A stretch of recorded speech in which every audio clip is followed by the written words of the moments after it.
Tangina guys, oh. Hindi ko na alam kung saan kami papunta. Wala na kami sa semento.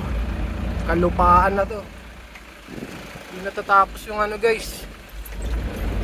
Hindi natatapos yung buko. Para kaming naligaw, nagbaliktad na kami ng damit. Guys, may tumingin kasi sa aming matanda eh. Tunig na kaming tatlo eh. Tapos ngayon, kanina pa ako, dadalawang oras na ako, puro ganito. Sabi sa mapa, 1 oras. Tapos yung signal ko, 0 bar. Pero may mga dumadaan naman. Ayun. Pabaliktad din yung mga damit. Baliktad nga yung damit niya, gago. Ay, baliktad ah. Ina. Masarapan hindi ko. May ano, kanina nadaanan na rin namin yun. Dumaan na rin sa amin yun guys. Tapos ngayon nandito na naman. Para kaming paulit-ulit ah. Abutan lang kami ng ulan dito. Kaya na yan.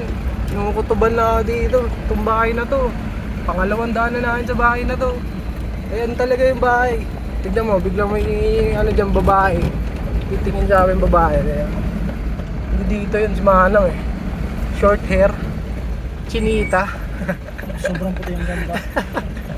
Kaya tignan mo. Ayun o, di ba? Tama o. Ayun, hindi na tignan yan. Diretso lang ang daan. Okay lang, ayun na. Ayun o, may 2 jeep din. Kanto, crossing. 2 jeep din o. Sensor. Utang na. Ulit-ulit na.